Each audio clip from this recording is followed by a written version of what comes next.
The day I learned what betrayal truly felt like, I was sitting at the small oak kitchen table in our Arizona ranch house, surrounded by a dozen college acceptance letters. Yale, Columbia, Caltech. The names practically glowed in the sunlight streaming through the dusty window. My fingers shook as I opened the latest one. From Duke. Congratulations. The word blurred behind the sting in my eyes. Mom, Dad, I called, my voice cracking. I got into Duke. I expected cheers, maybe a hug. Instead, silence. Then came the soft patter of slippers on tile. My mother appeared in the doorway, her face unreadable. My stepfather trailed behind her, his arms crossed, jaw tight.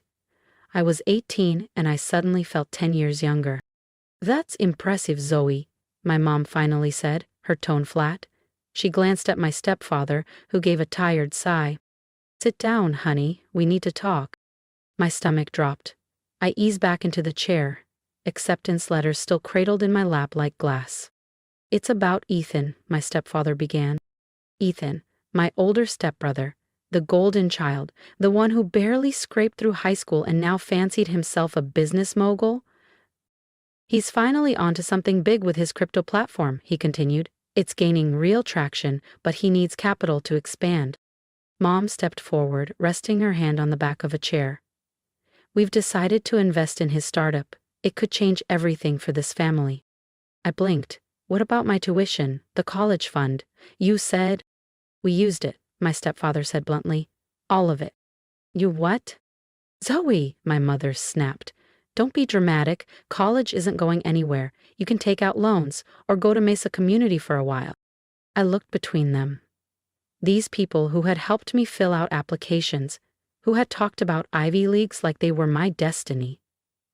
Now they stood there, casually ripping it all away in favor of Ethan's pipe dream. But you promised, I whispered. We did what's best for the family, my mom said, turning away. And just like that, the future I'd worked so hard for shattered. All I had left was my name, my dreams, and the $100 I'd saved from my part-time job at the diner. So I left. Again. Ethan had always been their golden boy. 3 years older than me, he'd dropped out of community college to chase one big idea after another. While I spent my high school years pulling straight A's, leading the science club, and winning scholarships, Ethan drifted from one failed app concept to the next. Each time, he'd pitch my parents some grand vision, some guaranteed breakthrough, and every time, they opened their wallets like he was the second coming of Steve Jobs. How much? I asked. My voice was low, cold. What? My stepfather gave me a confused look. How much of my college fund did you give him? My mom shifted, looking anywhere but at me. All of it. The number made my throat tighten. $212,000. Everything saved from the moment I was born. Birthday checks, bonds, scholarships, savings from years of part-time work. Gone. I stood up so fast my chair clattered to the floor. Did you even ask me? That was for my future. Zoe Marie Parker. My stepfather's voice thundered through the kitchen. Enough. This was a family decision. A decision I had no part in, I snapped back. Ethan's project could change everything, my mom said quickly. He just needs this one boost. But what about me? My Duke acceptance, my dream? My voice cracked. My stepfather's jaw tightened. If you can't see that this is what's best for the family, maybe you're not ready for adult decisions. Cool off in your room. I stared at them. At their disappointment, not in what they'd done, but in me for questioning it. And that's when it hit me. I'd never really been part of the plan. I was the reliable one, the safe bet, the one they could sacrifice. I didn't cry when I got to my room. I didn't scream. iPad, jeans, hoodies, toothbrush, laptop, passport, birth certificate, the prepaid emergency credit card my aunt gave me last Christmas, and, from my nightstand drawer, the $100 I hadn't deposited yet, tutoring money I planned to use for a Duke hoodie. I paused only once, watching from the window as Ethan's Tesla pulled into the driveway, all confidence and grins.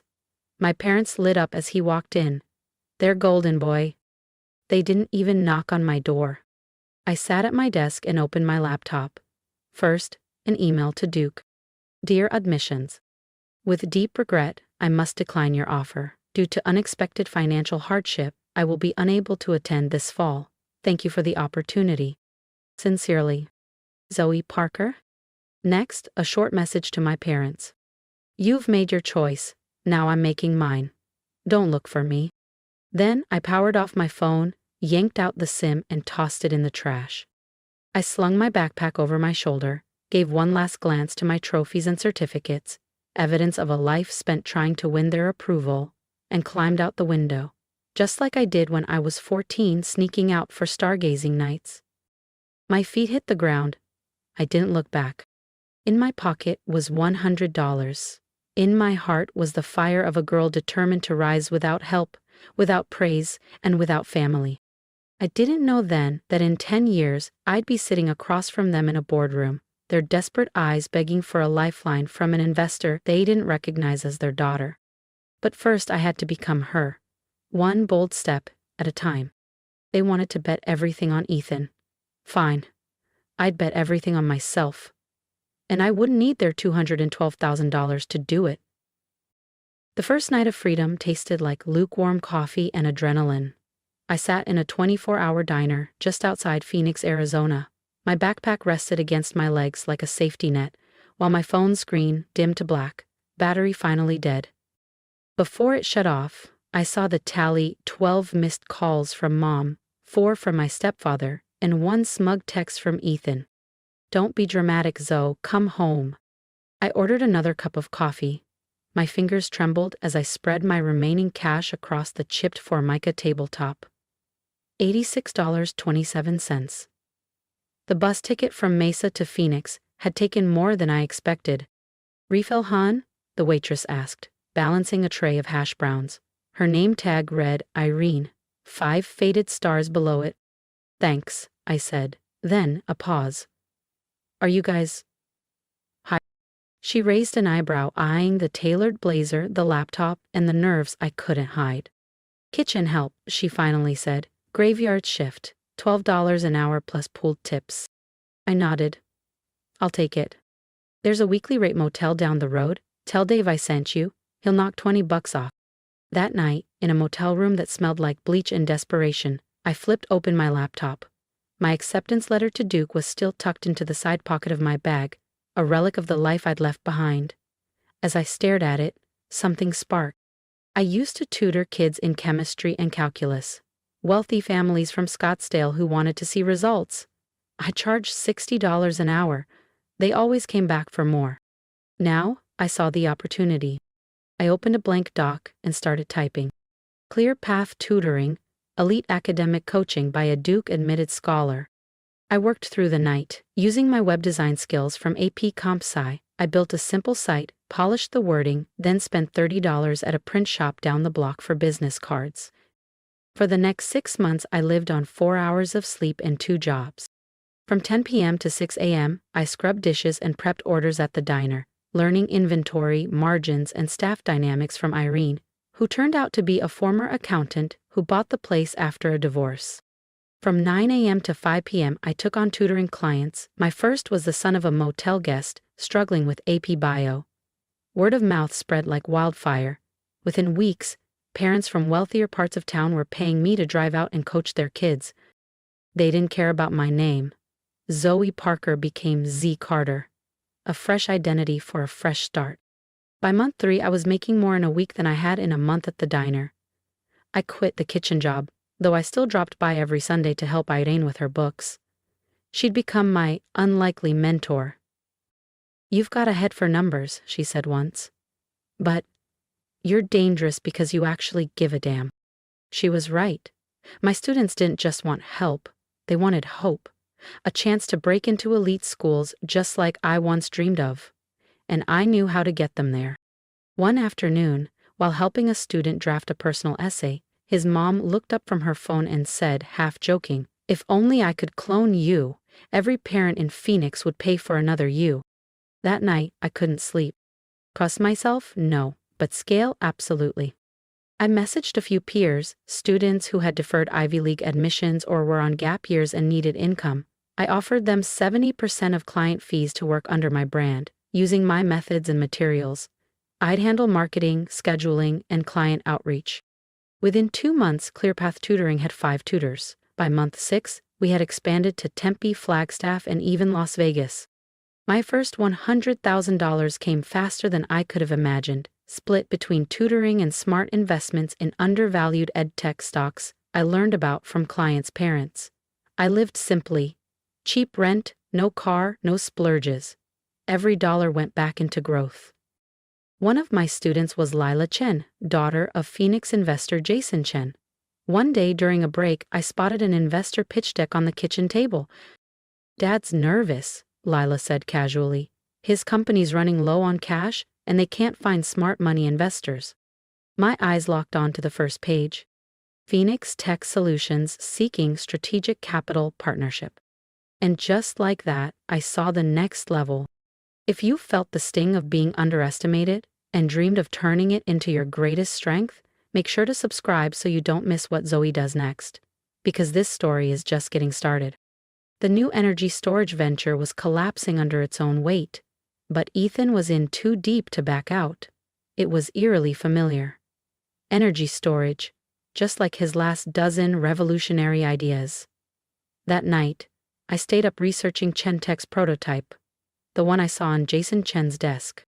By sunrise, I knew 2 things. First, their core tech approach was fundamentally flawed. And second, I knew exactly how to fix it.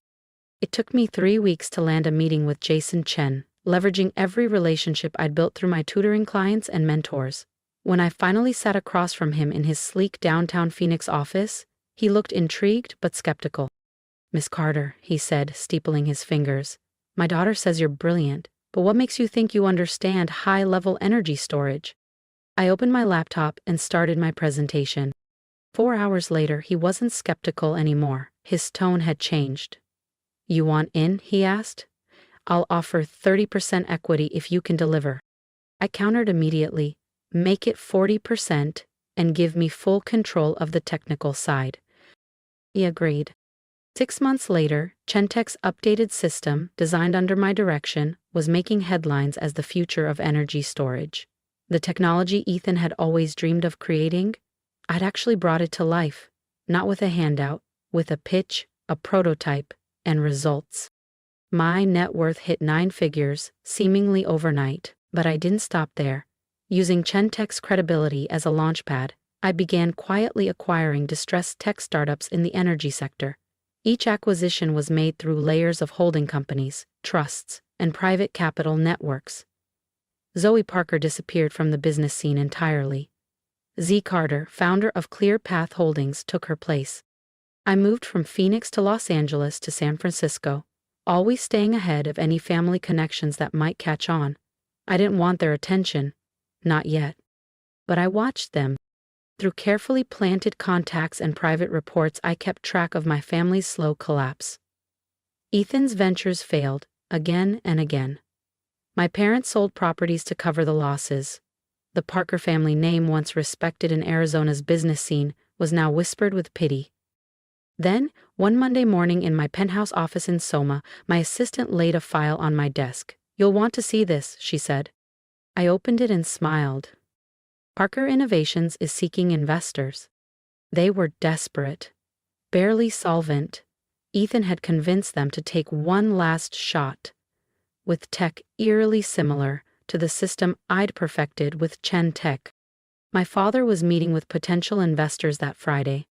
"Set a meeting," I said. "Use ClearPath Holdings. Let's see if they recognize the daughter they wrote off." The Parker office hadn't changed. Same steel and glass facade, same fake modern art, same receptionist who didn't even look up. But everything else had. I stepped through the doors in a tailored navy power suit. My heels echoed with confidence. 10 years ago, I left with $100 and a shattered dream. Now I was here to buy the company that threw me away. "Miss Carter," a young assistant greeted me. "They're waiting for you in the conference room. May I take your coat?" I handed it to her without a word. "Would you like coffee?" "Green tea, no sugar, steep it exactly 4 minutes," I said, not missing the irony. My mother used to roll her eyes at my obsession with precision.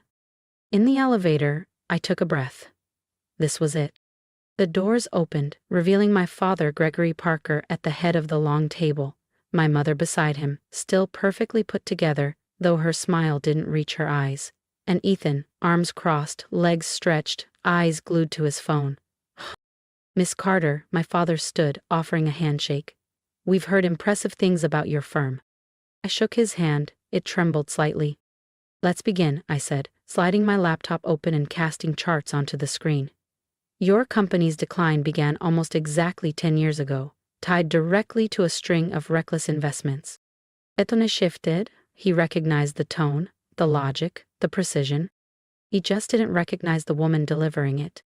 My mother's perfectly manicured fingers tapped a slow, nervous rhythm against the mahogany conference table. We took some calculated risks, my father said, trying to regain control. Calculated? I arched an eyebrow. Like investing $212,000 into an unproven energy storage concept? The room went silent. That number, the exact amount of my stolen college fund, hung in the air like a silent accusation. How did you? Ethan began, but the words died on his tongue. I rose and walked to the tall windows overlooking the city skyline. The same skyline I used to dream about from a secondhand dorm catalog I never got to use. Tell me, Mr. Parker, I said, not bothering to call him Dad. What would you say was your biggest business mistake?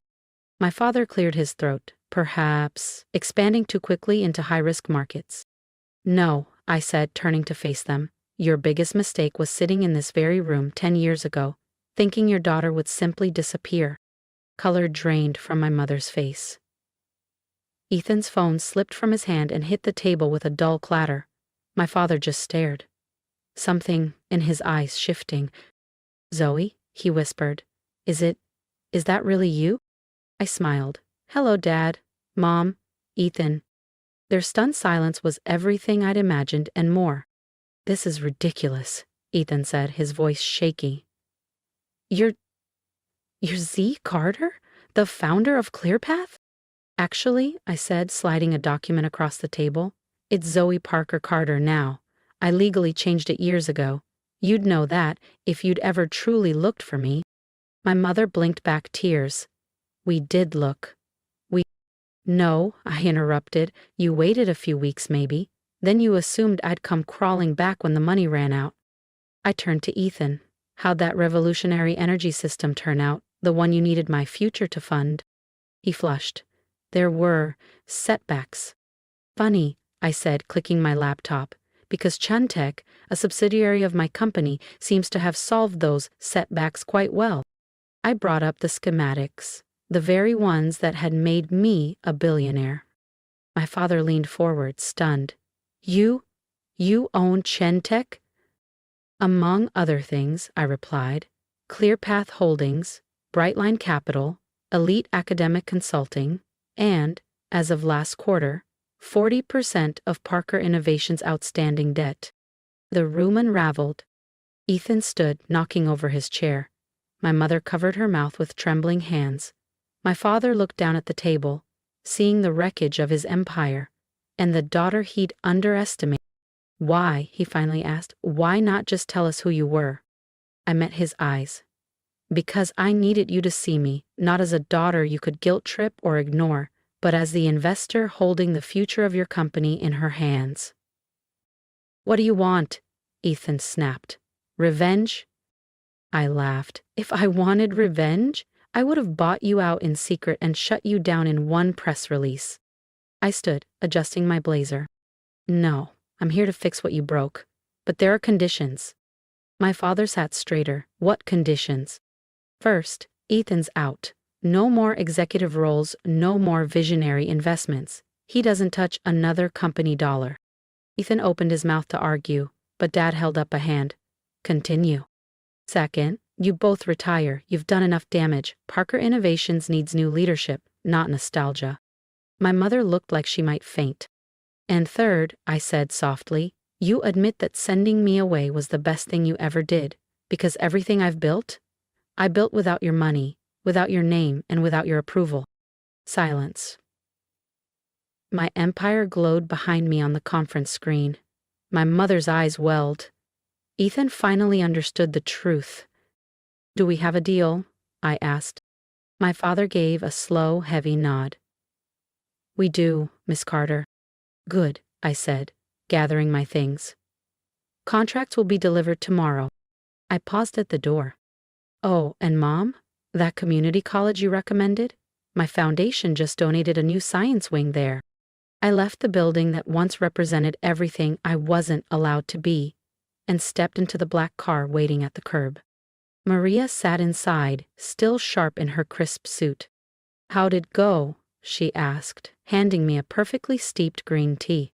Just like we planned, I said, smiling, though I think we'll leave the diner chapter out of the company biography. She laughed. Fair enough, but you know it's where this all started. I nodded, taking a sip. And where I stopped waiting for permission to be great. Are you sure about this? Maria asked, glancing at me as our car pulled away. Saving their company after everything they did? I looked back at the Parker Innovations building, soon to be Parker Carter Technologies, thinking about the scared 18-year-old who had left home with just $100 and a fire in her chest. You know what I learned in that diner, Maria? I said quietly. Sometimes the best revenge isn't tearing others down. It's building something so undeniable, they're forced to face what they threw away. And did they? She asked. I smiled, remembering my father's stunned silence, my mother's tearful stare, Ethan's shattered pride. They will, I said, every time they see the name on the new letterhead. You kept the Parker name? Of course, I replied, opening my laptop to check the markets. I did say I'd help the family business, just on my terms. As we drove past the skyline that once felt unreachable, I thought of the Duke acceptance letter framed in my office, right beside my first business license, my first $1 million check, and a name tag that read Z, Night Shift. Because sometimes the best future isn't given to you. It's built $1 one dream in one relentless step at a time. Thank you for listening to my story, for walking beside me through the quiet heartbreaks and the loud victories. I didn't tell it for pity. I told it because I know I'm not the only one who's ever felt overlooked, underestimated, or replaced by someone who didn't earn what they were given. If my story spoke to you, leave a comment below. Tell me what part hit you the hardest. Tell me if you've ever been in my shoes, or if you're still trying to find your way out of them. I read every message. And if you believe in second chances, in building something from nothing, in rising after being written off, hit that subscribe button and join me here. This channel isn't just about stories, it's about truth, grit, and the quiet strength inside people like us. Here's my advice. Stop waiting for permission to become who you already are. The world won't always cheer you on. Sometimes the very people who should believe in you won't. That's okay. You don't need their applause. You need your own belief, your own fire, your own first step. Whether you're starting with $100 or a broken heart, remember this. You are not defined by what they gave you, but by what you choose to create. So stick around, because if you think this story was powerful, the next one might just be yours.